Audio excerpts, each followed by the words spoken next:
My true love gave to me a beer. What drives us? That's what. No. Tony was going to sing us in. Hey, everybody, welcome to What Drives Us, episode 167 for December 16th, 2015, the last What Drives Us of 2015. Almost, maybe. We'll see. There might be one on the 30th. We're not going to be here next week, so don't even look for us. Just have a nice Christmas or whatever holiday it is you celebrate with your family. Okay? Don't worry about the car thing. We might be back on the 30th. We'll definitely be back on January 6th. For a cool 2015 year in review and some predictions for 2016. And speaking of predictions for 2016, we've been talking through our friend Patrick Connor to the folks at Arcimoto who've said they're going to come on the show probably in late January. So if you want to know more about the Arcimoto SRK8, the 8th generation three-wheeled EV, come back and talk to us. So. My name is Russell Frost. If you've seen the show before, you probably knew that. So my apologies. And if you've seen the show before, you probably know these guys. But please allow me to introduce our panel, starting with the man I always forget. Let's start with him. He's our man in Canada. His name is Mark Coughlin. Hello, everybody. Welcome to the show, and looking forward to some good topics tonight. Absolutely, I think we do. And my man in Chicago, the Windy City, I don't even know what that means. Tony, is it like 70 degrees there? Yeah, let me check. 72. 72. Is it really? Because it's like... Yeah. It is. I was just in Pennsylvania, and it's horrifyingly warm there. Oh, yeah. It was 60 degrees here 2 days ago. It got up to about 52. Today, this evening, it's brutally windy. Is it? So yeah, it got very windy. I don't think I actually said your name. So welcome, longtime panelist, actually the longest time panelist, Tony Schaefer. Yeah. So in keeping with Patrick and his Washington tidbit, I stumbled upon this little tidbit today. I found a news article that said Chicago has been named one of the worst cities to be single during the holidays. Why is that, I wonder? So there you go. Apparently this goofy place that crunches data for, personal finance data, and they do gimmicky ratings based on how much money people spend at gyms or how much money people spend going out for food, and then they say, well, this is the healthiest city and this is where they eat the most or whatever. So what they did was they ranked the price of going to movies and taxis and different things that people would do alone. And so they basically found that if you're alone in Chicago on the holidays, then it costs more. It's just kind of gimmicky, but the headline certainly convinced me to click on it, so it worked. I feel bad for even asking you to elaborate on that, Tony. My apologies. All right. And I do want to, I'm giving a shout-out tonight. I've got another only child, local craft brew here, so I'll be enjoying this. And I'm kicking it old school, the can. Oh. Yeah. I thought maybe you're going to hold up the Yeti and do some tricks or something. No, it exploded actually all over me. Oh no. I might have to go, While get a paper towel. cleans up the mess, let's introduce our final panelist of the evening, our man from the Pacific Northwest, Mr. Patrick Connor. Hello from Oregon, and that's Oregon, not where did that Washington comment come from, Tony? I'm sorry. Oh yeah, I'm sure. No, I'm not. Yeah, sorry about that. Yeah, I'm sure you are. Yes. I don't really care. Tony always talks about Chicagoland beers there. Tomorrow night, we're actually having a Chicago beer special at the Orenco Tap House in Hillsboro, Oregon. My buddy owns the place, and he found some really good Goose Island beers, and he's going to be having a Goose Island takeover. So we'll have a little bit of Chicago in Hillsboro, Oregon tomorrow. Wow. That is awesome. And if I can give that shout out, every Goose Island beer is a good Goose Island beer. Yes. There you go. Didn't they just get bought out for like $10 billion or something? You know, they did. But I don't want to dig in. I don't want to dig down too deep. I know. But they still are allowed to operate independently and do all that stuff. So I meant no slight against them Yeah. whatsoever. I know. I was bummed. I was bummed when I heard about it. More power to him for collecting the Benjamins. Let's get started with the 2-minute topics, and let's go to once again the man I'm not going to forget anymore. My commitment to him, Mr. Mark Coughlin. Very good, very good. The topic I had for tonight was about Ford. So it turns out about 5 days ago, Ford has announced that they're going to be investing about $4.5 billion, billion with a B, into EVs on their side. Very interesting point because you don't hear a lot about the Ford EVs much in the media. And this amount of investment is certainly a healthy amount. It indicates that they're going to be adding about 13 new EV nameplates, which will electrify about 40% of their vehicle lineup by 2020. So healthy amount, and only about 5 years away. Don't know if they'll make that timeline, but it's interesting to see that it looks like they're taking a step in the right direction. And we'll be interested to see what they offer up at the North American Auto Show coming up in January, because I believe that they're going to have a couple of unveilings there. So it'll be interesting to see what actually appears. But a good announcement by Ford, I think.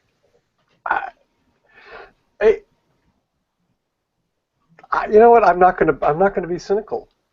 I'll waiting. Do it. Yeah. Okay. Go ahead, Patrick.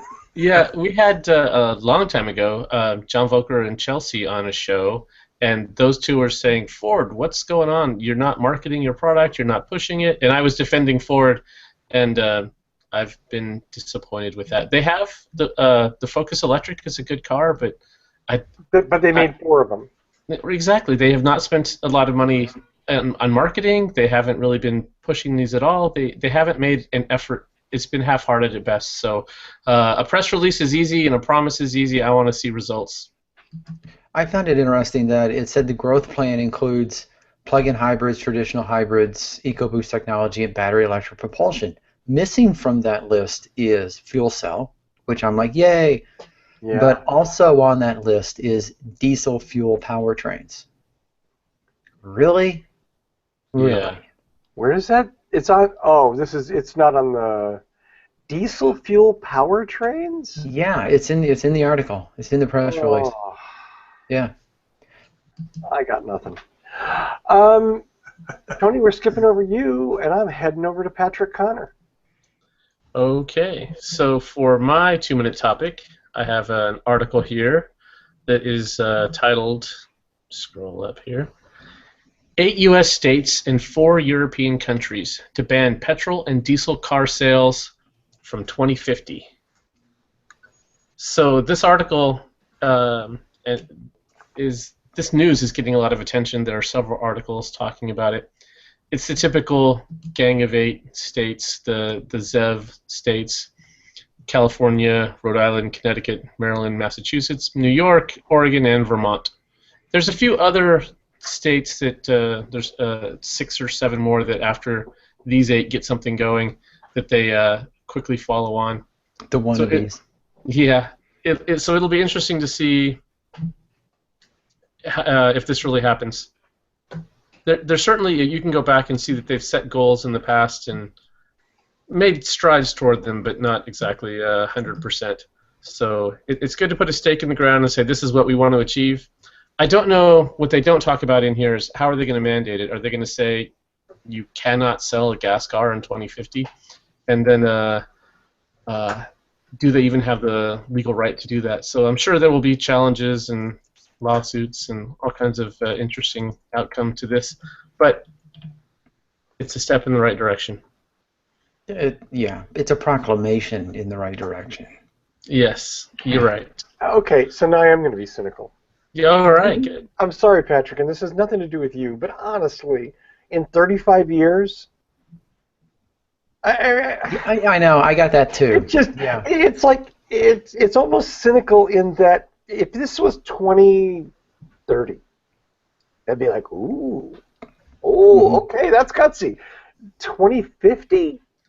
Yeah. I mean, that's great, and yeah, wouldn't it be wonderful if we're all phased out by then? But Yeah, I hate. I don't use this very seriously very often, but I think the market's going to take care of that problem by then. I hate to bring this into the show, but I'm pretty sure the four of us will be phased out by 2050. What a downer. Thanks for watching. Now I'm depressed. That's been episode 167 of What Drives Us. Yeah. God. And I think the province of Quebec and British Columbia joined in on this initiative as well. So, but again, I didn't see any meat as to how they're actually going to do it. And as Patrick said, there doesn't seem to be much to be found. So it's questionable as to how you're going to do this. What's the plan? I was interested to hear if there was a plan, but there doesn't seem to be at this point. Oh yeah, I have lots of coworkers who, sit back and talk about how they're going to retire as millionaires. And that's a great plan. Let me tell you, they have it all spelled out how they are going to spend their millions of dollars once they retire. They have a great plan. They just don't have a plan on actually getting the $1 million, just how I'm spending it. Get old, rob a millionaire. Exactly. Yeah, that's my plan. Yeah.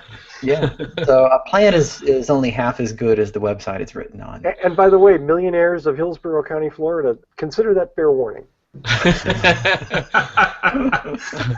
I'm totally having a flash to the Steve Martin skit of how to become a millionaire and not pay taxes.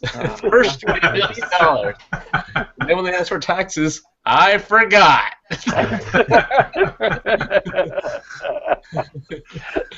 Steve Martin, that's wonderful. Well, let's go to our first news story, which actually has some kind of Steve Martin-esque comedy to it. I love this story because there's so many different ways you want to come at this. I got it from ZDNet, and basically what happened is a young lady named, allegedly, named Kathy Bernstein. She's a 57-year-old woman in Port St. Lucie, Florida. So we could have just started this out with Florida woman. Ooh. Apparently, Ms. Bernstein was out driving her unnamed Ford. She ran into one car, and then somehow hit another car, and then ran from that crash scene. Allegedly. According to reports.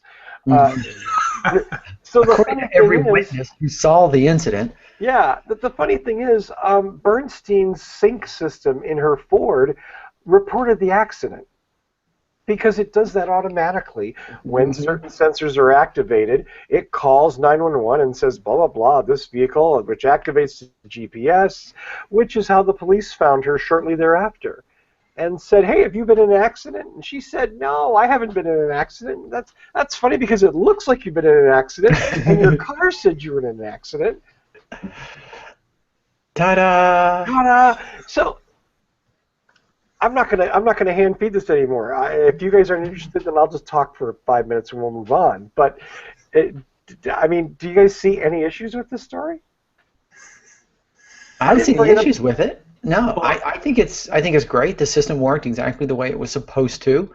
The system, of course, is designed to automatically call, and it's designed to automatically call the police when the driver is incapable of calling the police. Right.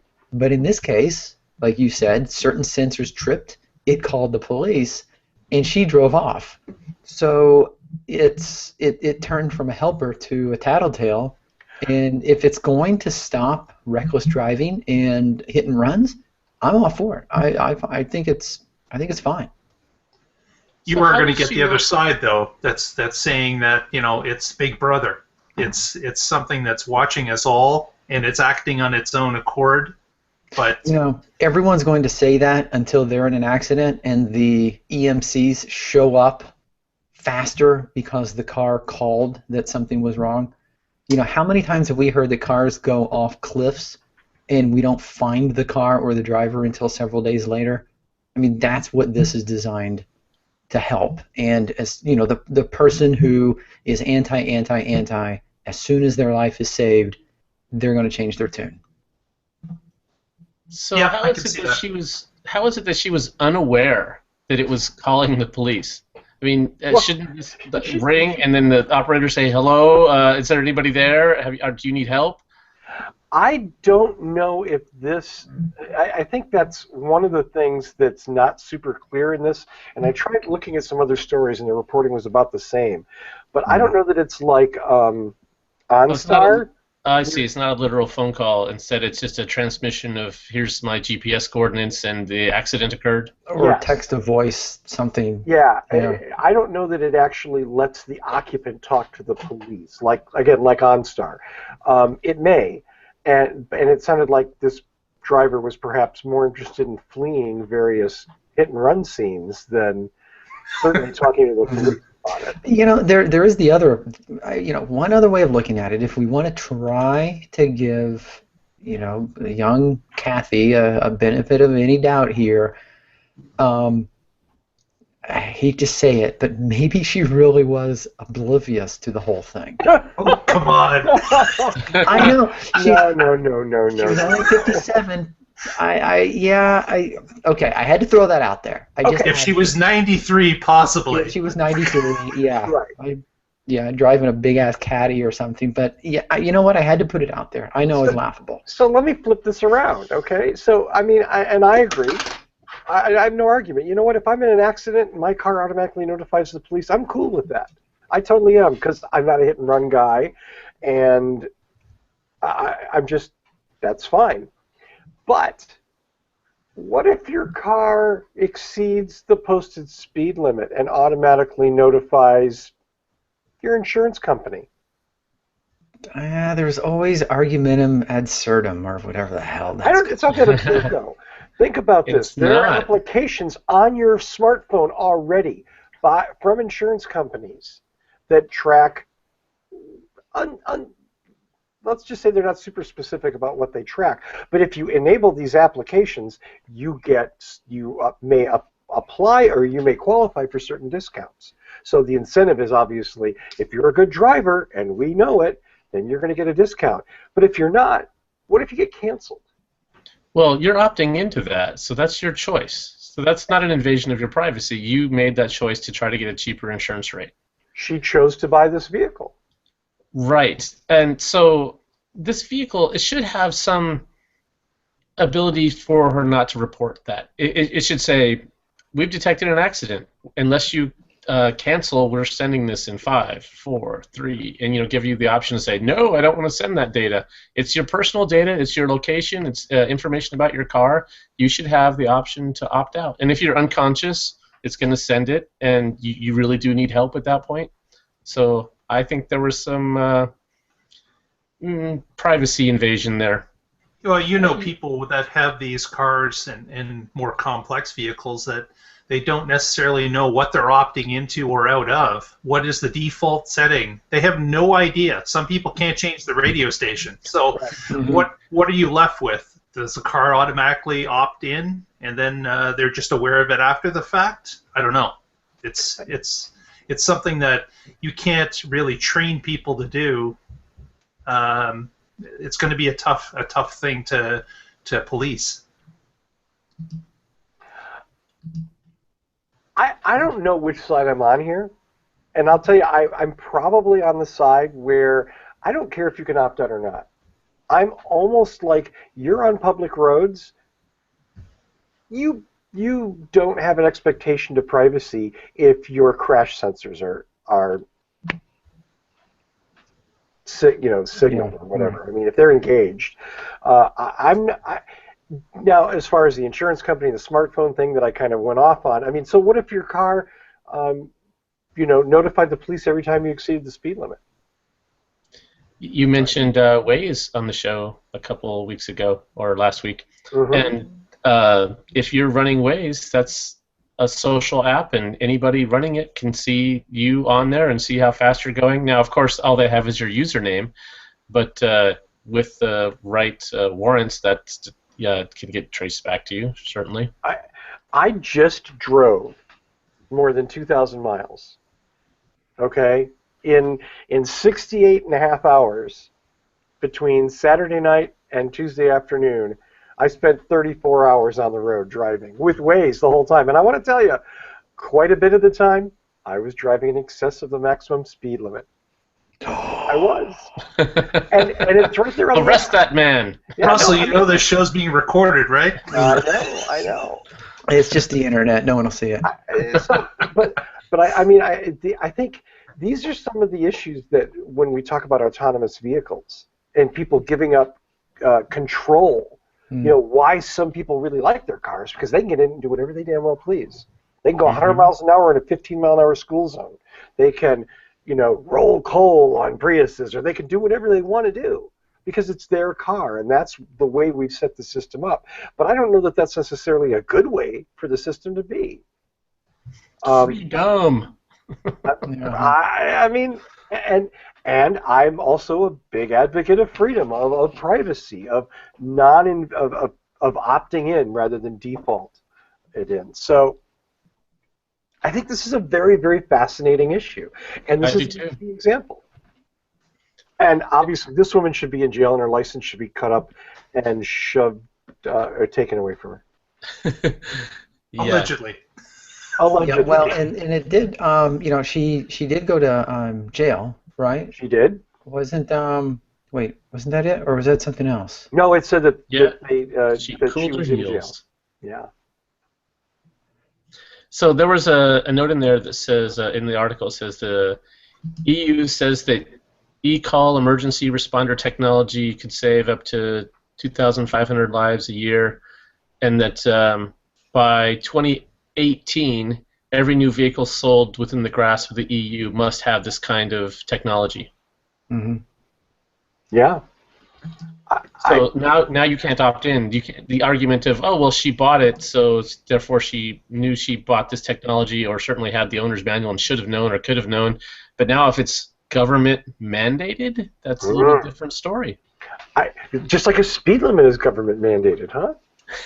That's limiting your freedom.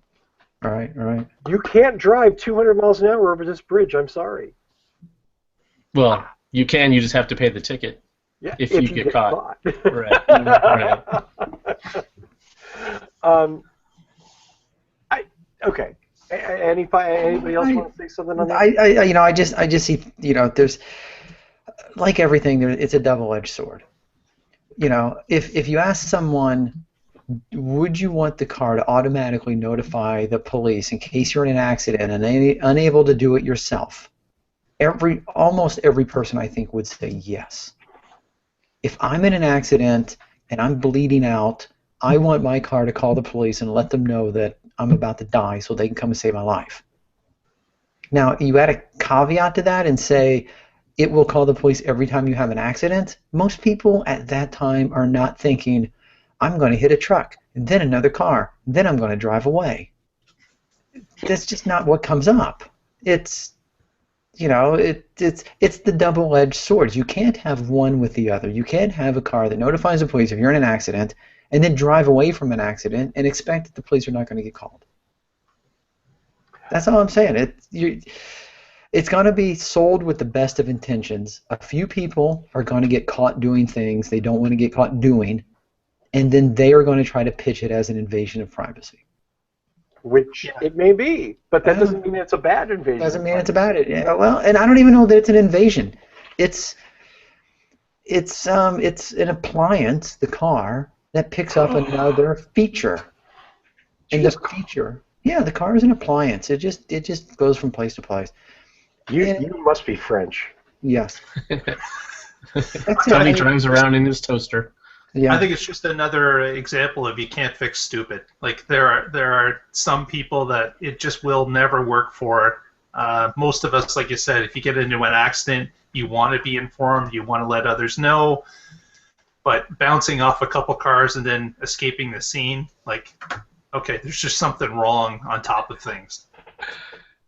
Yes. Yeah, no, I agree. And again, I think driving is not a right, it's a privilege. I believe that it's stated that way in every state, that offers driver's licenses, and that privilege can be revoked. And operating motor vehicles on public roads, of which, let's be honest, most of the roads are public roads. I think, I don't want to say you have to give up your privacy, but I do want to say that if you held my feet to the fire and said, okay, is privacy more important than the public safety? And that privacy invasion is automatically reporting people who break the law. I think the pendulum's so far the other way where we just don't even bother with most traffic violations anymore that I'm willing to see it swing back a little bit.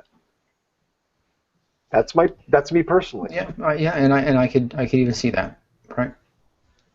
I certainly agree. In this case, she deserves to go to jail. But if I had to make the choice between privacy and public safety, I don't know.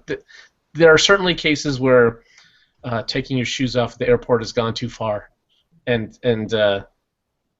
this could certainly easily go too far. Of my car tattling on me all the time for any little thing. I drop something on the floor, I swerve a little. Next thing I know, I'm pulled over for suspicion of drunk driving. Right. Sure. How fast does a Leaf go, Patrick? 90 miles an hour, forwards and backwards. Well, I wouldn't know that. I've never. Right. That's of course not. Are you telling me that you've been 90 miles an hour in reverse in a Leaf?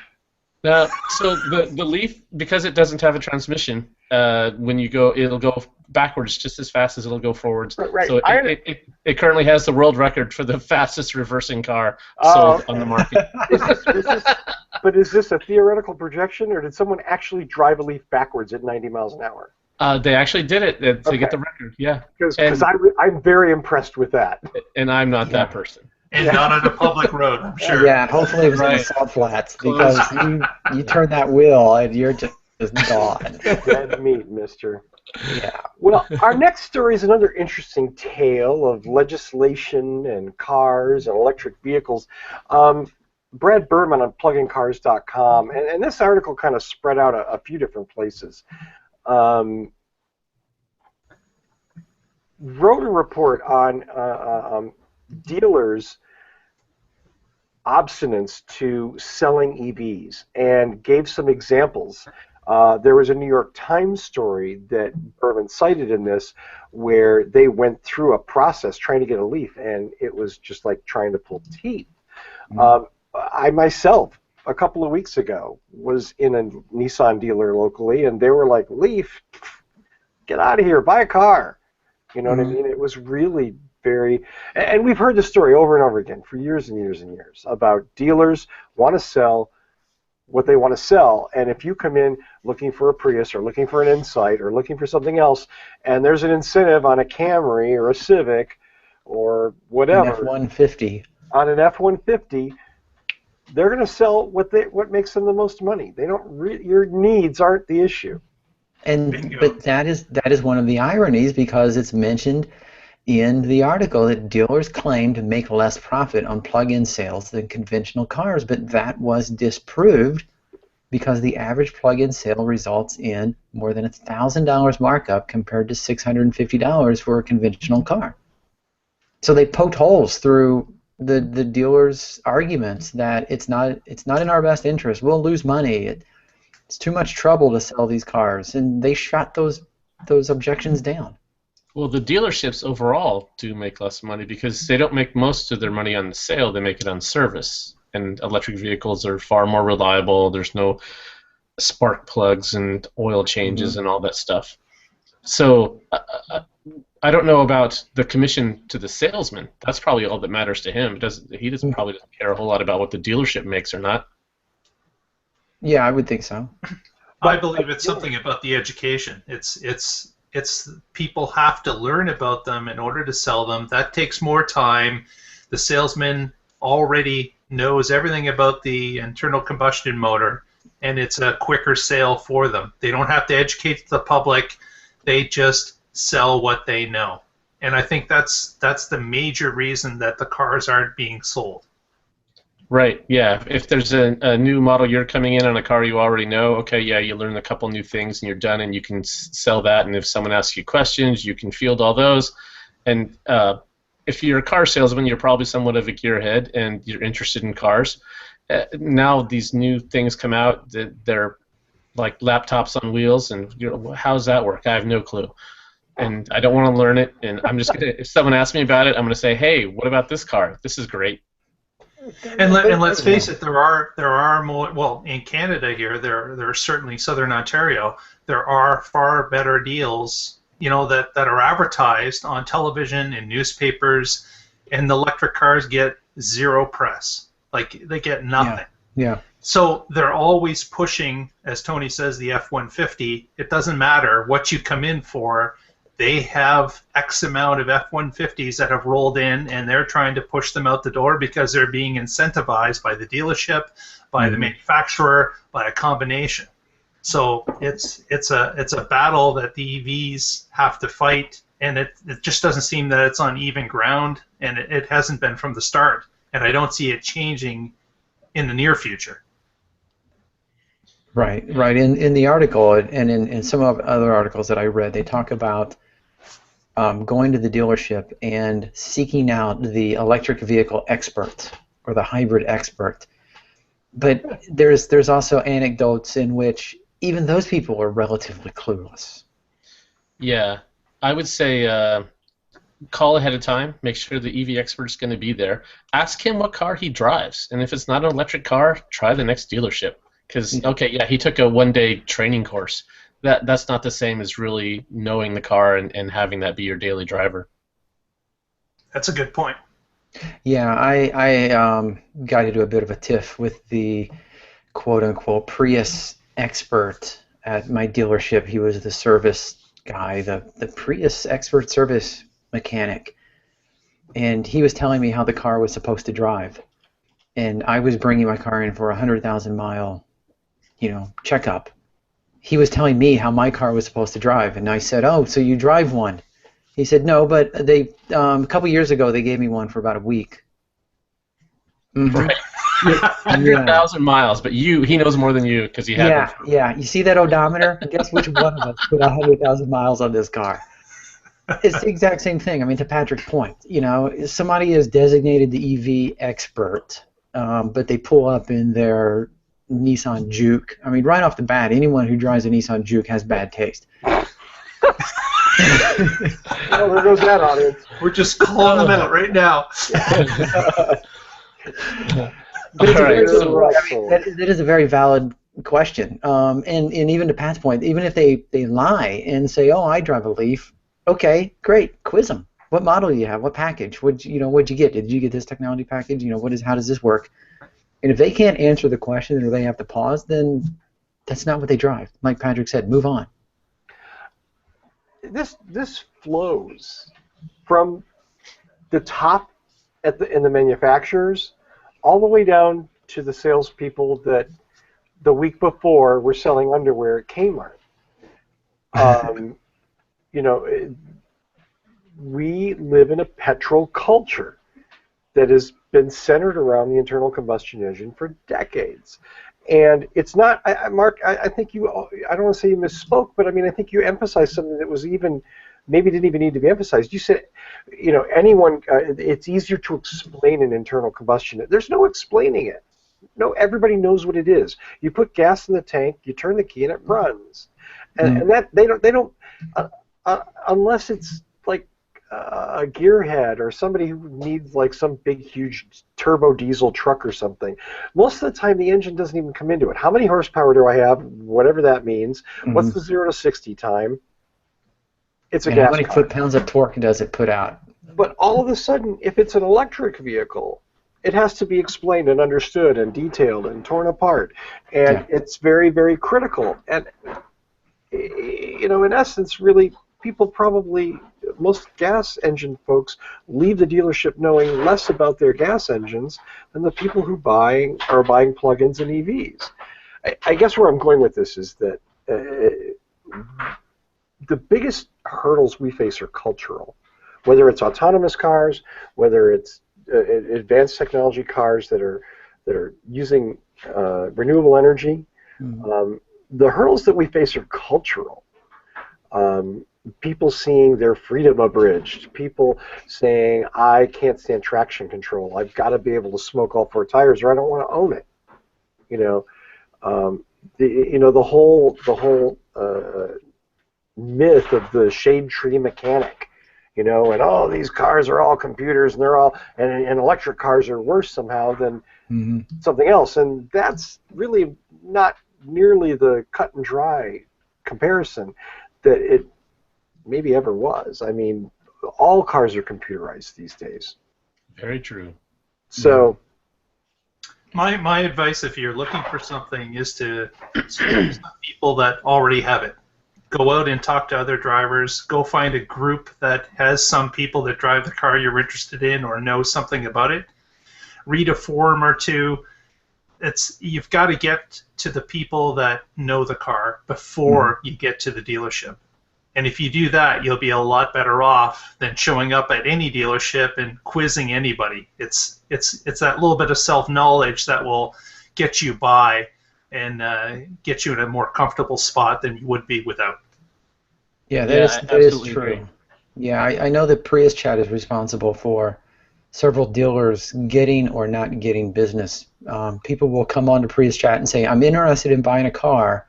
Does anyone in this area know a good dealership? And you'll see people jumping in and saying, go to this place, talk to this guy, he really knows his stuff. And then right after that is a post that says, yeah, I live in that area. Here are the dealerships you need to avoid. Yeah. Yeah. It's the nice thing about the internet era now, that kind of information, you can find it if you look for it. Yeah, yeah. I want to give a shout out to Wilsonville Nissan. So this is way back in 2011 when the Leafs were first coming out. Their EV specialist went and had his training and then realized, okay, there's a whole lot I don't know here. The cars were not available yet. So he came to one of our OEVA meetings and talked to us, spent hours asking us questions, learning about electric cars. Then, like 2 weeks later, they had an event where they invited us down there when they got their first demo car. And so they were showing us the car, and again, he was asking us questions, telling, okay, here's the things I learned, and here's the car, and how does that relate? So Joel was his name, and he put a lot of work into talking to people that know electric cars so that he knew what he was talking about when he wanted to sell them. That is awesome. Yeah. You don't hear many stories like that. Right. Yeah, I mean, and this is not even anywhere near the closest dealership to Portland. So, I mean, we were driving several cities away, but because this guy was interested, and we wanted to help him. Yeah, and to Russell's point about the gearheads, and I've got to have traction control, and I've got to tune my car, and and I've got to be able to roll coal, and and all that stuff, and then I see the what I consider the bright moments where I hear the kids in junior high and high school are many times more likely to purchase an electric vehicle or a hybrid vehicle than a traditional conventional car. And here's an obscure reference: Sidney Poitier, and Guess Who's Coming to Dinner, when he's going at the guy and he's saying, only when your generation is dead and buried can we move on. And sometimes I feel like that. 2050, baby. 2050, yeah. Nice. There's the plan right there. Yeah. The second generation, it'll be what drives us, the next generation. Yeah, right. Show 1,167. Yep. Well, speaking of electric car sales, Clean Technica reported a story, and I have to admit, I needed to dig in here to find out one thing, and I didn't find it, and we'll see who pokes holes in this. But I thought it was sort of a parade of the obvious. The headline is, and I quote, China on track to lead global electric car sales in 2015. Yeah, the world's biggest market for everything might lead electric car sales. Yeah, big surprise. I can't say I'm surprised, right? Or should I be? I don't know. There's a horrible picture in this article of like the pollution in China, which Patrick. Yeah. So I was recently in Beijing, and that they were having one of their worst air quality days in years when I was there. So great time for me to be there. Mm-hmm. And Beijing is a huge city, and most of the people live in apartments. So it's really difficult to even own a car, and then if you do, to have somewhere that you could plug it in. So it's not going to be easy to own an electric car there. In fact, Beijing, it used to be anybody could just go buy a car and have one, but they had changed the rules, and now there was a lottery. You had to win this lottery to get a license to even be able to own a car in the city. And they were talking about some people have been on it 8 years. So I take it back. It hasn't been going that long. They were saying that you could be on it as long as 8 years at the rate that they were giving them out, which wasn't very many, very often. So China, if you're in a big city, it could be difficult to own one, and if you're out in the country, then that's not where the pollution is horrible. I don't know. It's going to be difficult for China. I hope they get it right. They've tried some things in the past. They're putting more money into it. They're going to put out more public charging stations. They actually saw a place there where they had cars. You would drive in, and it would put you a little elevator would drive it up, and then another car could park right underneath it, just like inches under it. They would adjust them. It was like there's a lot of people there. Yeah. I've seen systems like that in Japan too. It's like a vending machine for cars. Yeah. Yes. Different elevators and stuff. So it begs the question, Patrick, from your time there, would you say that the root cause of the crazy smog in Beijing is purely vehicle-based? Oh no, you could see smokestacks just pumping out pollution. So cars are part of it, but they're in no way all of it. And I don't know if this is where you were going, Russell, the glaring hole in all of this, but I mean, we hear all the time electric cars, electric vehicles, whether it's cars or scooters or whatever, electric vehicles are only as clean as the source of their electricity. And we know China's currently in this endeavor to put up how many thousands of dirty coal-fired power plants? Yeah, they're a major contributor. Yeah, absolutely. Now, is an electric car still better? I don't know. I mean, China's such an extreme example in some ways. And the thing that scares me is, and this is a wonderful strategy that's been leveraged all over the place when it comes to policy in this country, which is if we can't have a perfect policy, then we're not going to have a policy at all. Oh, yeah. So, I mean, maybe EVs powered by coal-fired power plants are better, because at least you can change the coal-fired power plant. If everything's internal combustion... Right. You do have that. You do have a tighter ability to control the emissions in one spot, the one power plant instead of all the tailpipes. But, they're not going to go solar until the sun actually reaches the ground. Exactly. That's harsh. That is harsh. I don't know. But true. So, to your point, Russell, yes, sir. You have to start making the change now, and EVs are part of it. If you don't start moving to EVs, then what good does it do you to move to renewable energy if you still have cars that are just driving around and polluting? So I think they both have to happen in parallel. Mm-hmm. As renewable energy is cheaper than digging up coal and burning it, the change will happen. And so you have to work on both parts and meet in the middle, I think. I don't think you wait for one or the other, otherwise you don't get anywhere. I agree. Right. Yeah, and I joke, of course, but I fully agree, of course. Well, speaking of working together, Governor Brian Sandoval, he is the governor of the fine state of Nevada, and one of my favorite electric car companies, a company called Faraday Future, just announced in sort of a cute teaser thing that if everything goes the way they want it to, and they were very specific about that. If they get the incentives that they want, blah, blah, blah, they're going to build their production facility north of Las Vegas in Nevada. Well, Governor Brian Sandoval actually issued a proclamation calling the Nevada legislature into session beginning at 5 p.m. their time today for 2 days to review the tax abatements and credits that Faraday want, and obviously with the goal of passing them so that Faraday will do whatever the next step is, which is probably issue 10 more press releases about how they're going to build a factory and to build something that no one's seen yet. But I'm not really sure where I'm going with this, actually. I just... Yeah. They're just seeing another windfall, right? They're seeing another, hey, we can pick up another Tesla plant with another group, build it north of Las Vegas, add another one to our basket. I'm sure that they are seeing dollar signs. Now, whether or not Faraday Future will be able to actually come through with it, that's questionable. Nobody knows now. You know, they've got a billionaire backing. How much backing do they really have? You don't know. You never know. Did you see that they did announce the guy who was backing them did actually step up and say, you know, I'm the billionaire that's backing them? Well, after everybody reported it, yeah. I mean, yeah. This is the streaming video guy from China, right?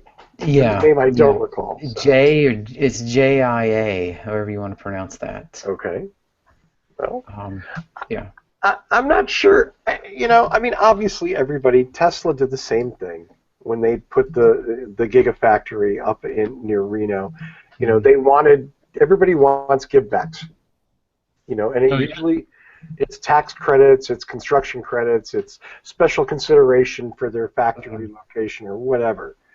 And Tesla was shopping it to multiple states before it was picked. So, you know, this is something that happens everywhere. These guys try to get the best deal they possibly can to, you know, help their interest as well as the state that wins it, who actually, you know, receives a windfall as well over time.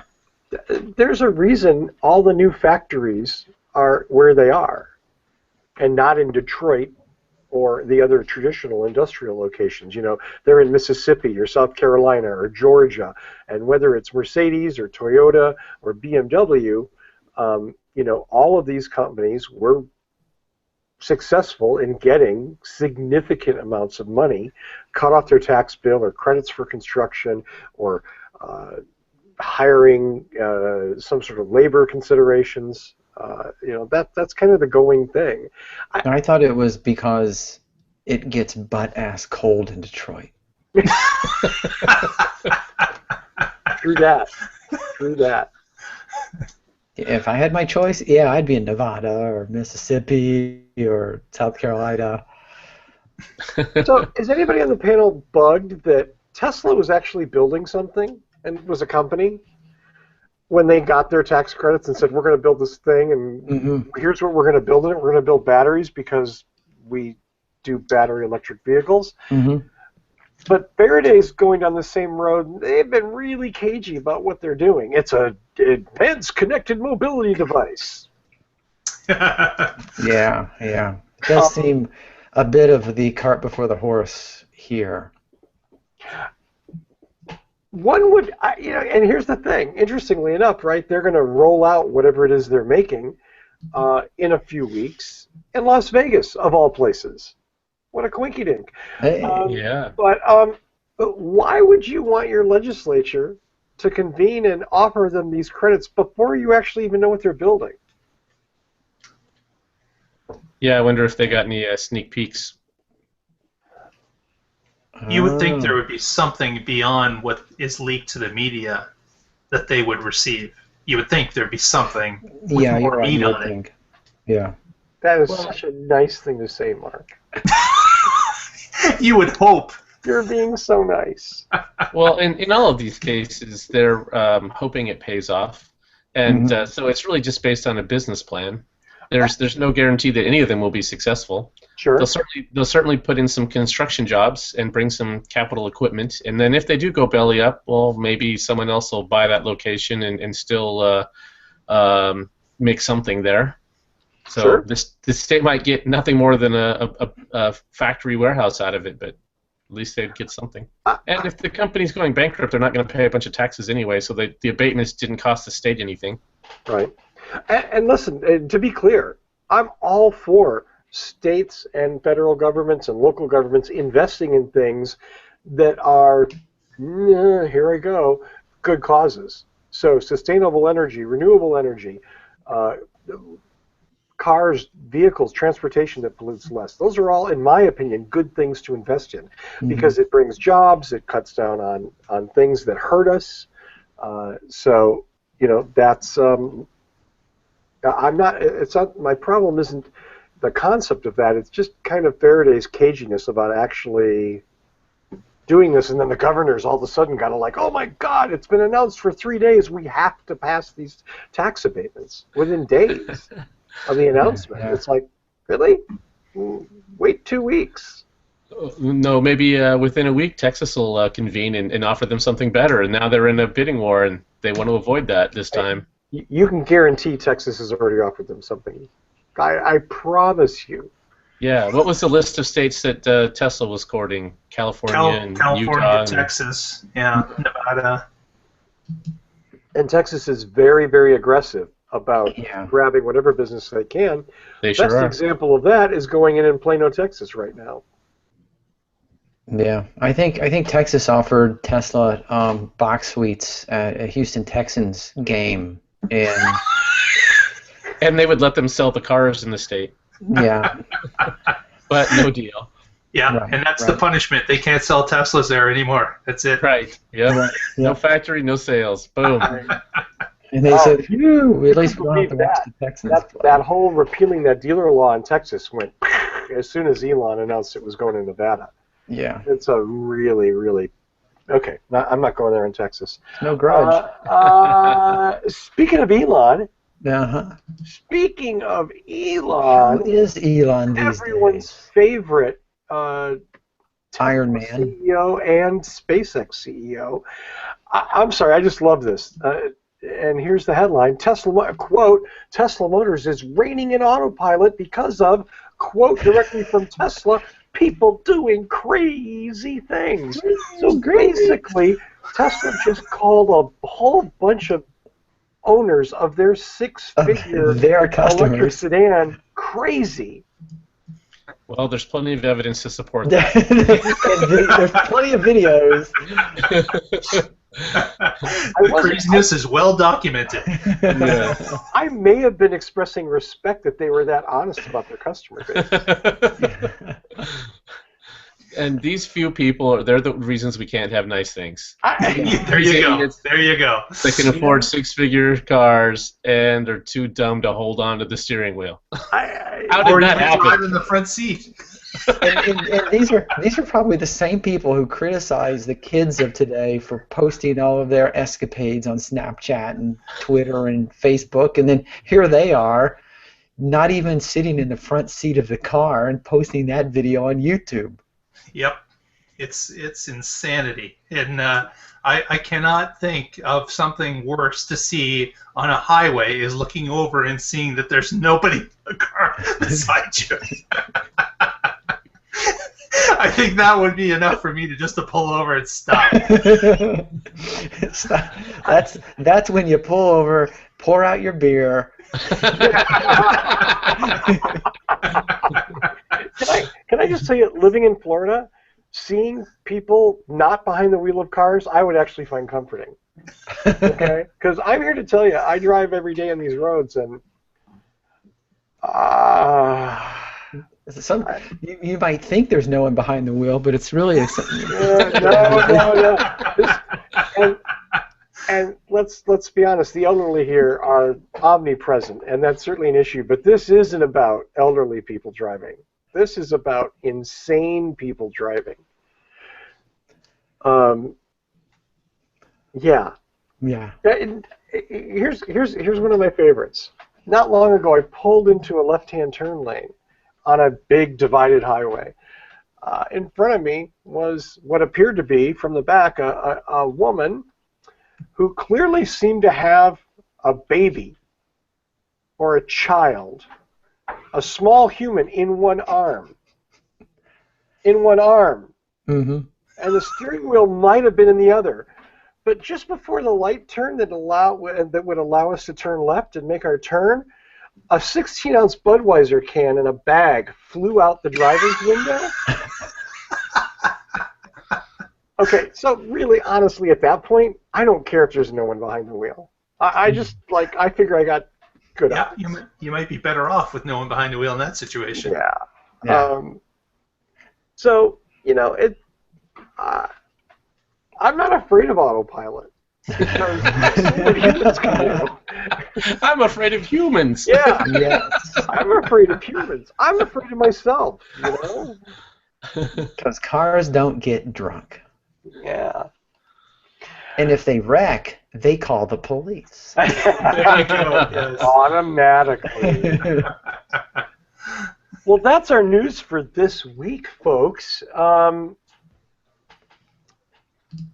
I wanted to, last week I ranted about Waze, and I wanted to follow up on that a little bit. And I don't know if you guys brought any rants this week or not. I need to make a correction when you're finished. Okay. So I'm gonna try and be brief here. Last week I was just blathering about how much I loved Waze, and you know what? I just drove 2,000 miles. In fact, let me give you the stats here. I left Saturday night. I came back on Tuesday morning. I was gone approximately 68 and a half hours. Of that 68 and a half hours, I was on the road about 32 of them. Okay? Waze is the best thing ever. It's so much better than the resident nav in the car. It's insane. But here's the other thing. 2015 Corolla. This is a new car for me. On the way up, dead even, 40 miles to the gallon. On the way down, about 37.3. Pollution aside, because the motor never shuts off, which annoys me, but that's pretty good for a gas car. Because, again, I wasn't going 30 miles an hour. I'm on I-95 most of the way, and the average speed there's 80, 85. Yeah. And I'm keeping up with traffic because I don't want to be run over. I thought that was really impressive performance. I mean, I realized that if I was in my Prius, I could have gotten 55, but for a $19,000 gas car, that's respectable. Standards are helping the industry, right? Standards are helping raise the bar on all of this. So yeah, it's working.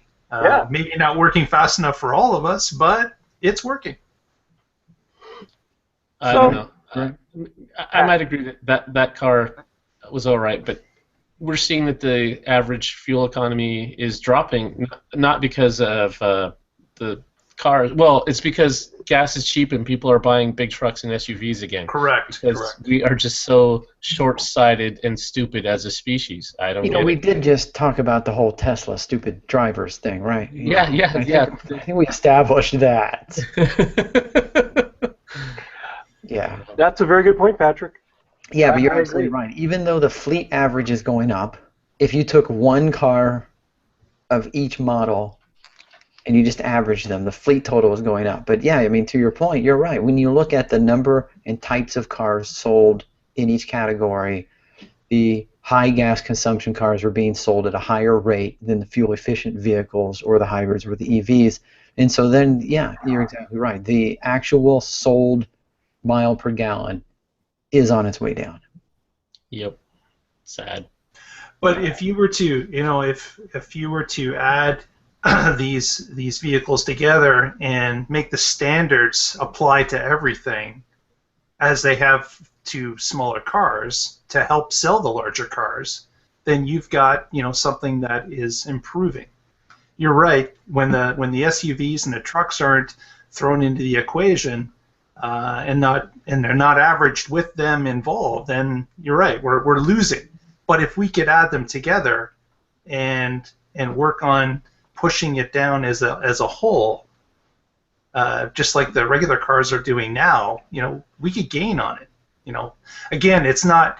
I think electric's the way to go. I think that over time, the manufacturers will all be starting to move in that direction, not as quickly as we want, because that they're being forced. Some are dragging their heels and kicking and screaming as they go.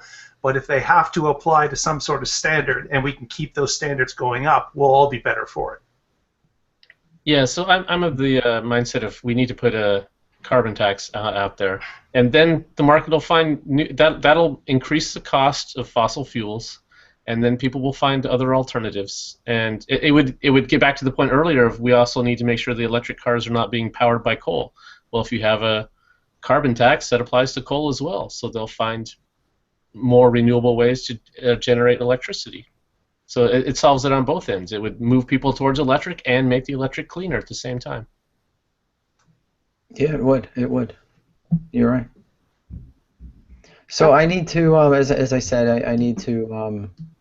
I mentioned last week that, in my opinion, it would be completely awesome if Waze had a way to use the microphone for you to record things, so that you don't have to actually tap on the screen to record traffic or a policeman or whatever. So they responded by releasing an update where they added the actual. You could speak, and they sent me an email and said, "Tony, that was a great idea. We're adding this just for you." This part might be fiction, listeners. This part might be fiction. And then, just to be clever, they backdated the revision. They backdated it. Excellent. To previous, before I even said it was a good idea. Oh. And okay, so it turns out I hadn't been using Waze enough. I had not yet dug into all of the settings, and our dear friend Tom Stengel set me straight. He sent me an instant message and said, "Go here," and it was like settings and this, and then it was turn on voice reporting, and so yeah, I tried it a few times. Sometimes it works really well. Sometimes it can't make out what I'm saying.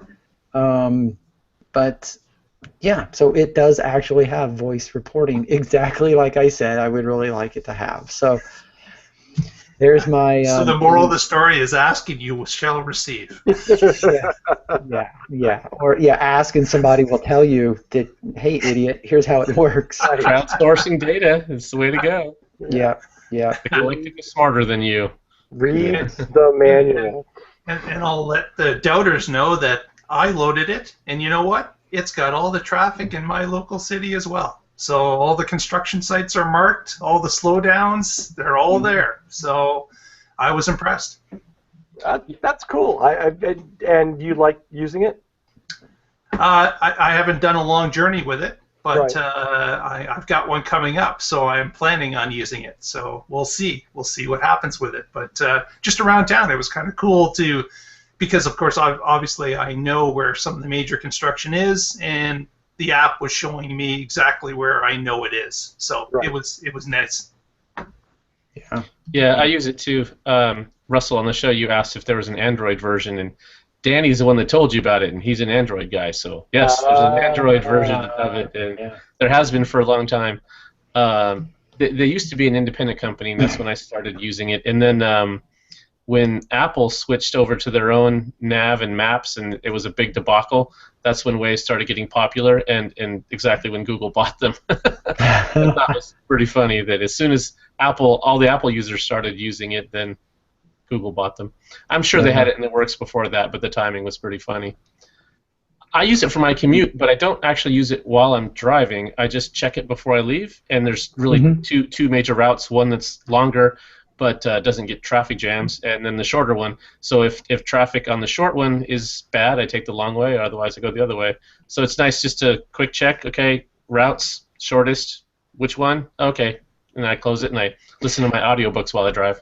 Yeah, I've used it the exact same way, just to do a gut check on which way I want to go home. One way I hope to use it, and it hasn't come up yet, is that during my drive there's a section of road that goes through an unincorporated part of the county, and the speed limit there is 25 miles an hour. Now, there are people who have just gotten off of the interstate and they drive a 40-mile-an-hour stretch for about a mile, and then they have to drive this 3/4 of a mile at 25 miles an hour. And you can imagine what that feels like for someone who just got off the interstate. So sometimes there's a policeman sitting there, sometimes there's not. And you just never know. So the people like me who drive it every day, we know that you can do 25 to 30, and you're pretty good. But my hope is someone ahead of me will have reported the officer, and especially now that it's dark at 4 o'clock, that is when I will do 25 miles an hour. And the assholes will pass you if you're only driving 25 miles an hour. So when I see that there's been a police officer reported ahead, I will slow down just to see if I can get someone to pass me, just to see them get pulled over. And you must have a real good laugh when you come up around the corner and see the. And that's what I'm going to say. Waze is awesome, and you don't have it. This has been like the bad human behavior show. Yeah. Dysfunctional's Abnormal Psychology 101. Okay, we're going long on time, so I'm going to, let's see, Patrick, shout-outs. So I've given a couple tonight to Wilsonville Nissan, Orenco Tap House. There's my shout-outs. As always, I'm with the OEVA. It's the Oregon Electric Vehicle Association. You can find us on Facebook and Twitter and Pinterest, all over the web. There you go. Well, thank you, Mr. Connor. Mr. Schaefer? I want to remind everyone about What Drives Us on Facebook, and that is facebook.com/whatdrivesus. And yeah, I just went over there and I was trying to see who has interacted. And as long as Patrick is going to give a shout out to a brewery, then I have to give a shout out to Only Child. There's a good chance that unless you live within about a 10-mile radius of my house, you have no chance. Really small local craft beer. And to the regular listeners that interact, Austin and Lee and Tom, and all of you, I'm just going to give a shout out, even though I can't seem to pull it up right now. Eric Stevens. I'm going to throw in Eric Stevens. There you go. Good job. Good job. Mr. Coughlin. Yes. Well, just wanted to give a shout out to our little group up here in Waterloo, Ontario, the Waterloo Regional Voltec group. You can see us on Twitter through the bottom login there, as well as Facebook. And love to see you on our site and say hello to all the members. Absolutely. Thank you so much, Mark. A couple of announcements. So you may or may not have heard, I don't know if we've announced this or not, but Mr. Mark Coughlin is going to be our reporter this year at the North American International Auto Show in 2016 in Detroit. Yeah. Yes. So look for a really smart Mark to come back from Detroit with all kinds of inside information, little bits he's stolen off of cars. Yes. Where's your vandalism swag? Yeah. Here's a door handle. Look at this. Door handle came from a 2016 Acura. Hit the door handles off an Acura on the floor at Cobo Hall. And they just didn't leave me there long enough to get that fifth lug nut off on that tire. See him rolling a wheel down the aisle. Wait, I can't handle this. I thought these were complimentary. So look for What Drives Us to have some cool in-person reporting this year, or next year I should say, from the Detroit Auto Show, and we thank them for allowing us to come on in. What else? Let's see. No show next week. I want to wish everyone happy holidays, Merry Christmas, whatever it is you celebrate. We're taking the week off because the 23rd is like almost Christmas, and honestly, I'm going to be baking cookies or drinking or something. You guys don't want to do a show. So to all of our viewers and listeners, thank you and have a wonderful holiday. As always, my partner and friend, Mr. Danny Cooper, is taking the week off. So if you have a Prius and you need accessories for that Prius, go to priuschat.com/shop to buy all of your Prius junk. Boy, I love it when you call it junk. Yeah. Did you say that again? There's going to be hopefully a glut of new stuff for the 2016. Yeah, and those are going to hit dealer floors. Would they say February, March? Sometime Too late to get stocking stuffers, maybe, for your Prius driver friends. There you go. Sure, you need something. So that's priuschat.com/shop. Mention our name, and you get nothing. Zero. Yeah, you get nothing. There's no incentive whatsoever. But still, it's good stuff, and and Danny's a good guy. I think Danny once said, I don't know if this offer is still good, that if you mention What Drives Us in the comments section when placing your order online, you get a free podcast. Absolutely. Yeah. And also, if you're a Prius owner and for some reason you like to read, Ooh. What the hell? visit priusownersgroup.com, and I'll spell it out for you. Right down there. There. priusownersgroup.com. That's my website, and I rant about Prius things there. Russell rant? Come on. Yeah. Never. If you enjoy my mindless blathering on what drives us, you can get more of it at priusownersgroup.com. And I encourage you to go there, visit, and have a good time. What else? We didn't play the theme music this week because I'm too embarrassed by the technical aspects, but still I'm going to thank Michael Mannering at manthing.com. I'm going to thank all three of my amazing panelists, Mark Coughlin, Tony Schaefer, Patrick Connor. Thank you, guys. Thank you. Yeah, thanks. Thanks. We will hopefully be back on January 30th for the final show of 2015 and setting up our first show of 2016 on the 6th. So what else do I say? I don't have music to take me out, so I just have to say, Just say it. download us next week and find out what drives us. Oh, this is sad. Doom, dum, Okay. dum, dum, dum, dum. Good night, everyone. And goodbye.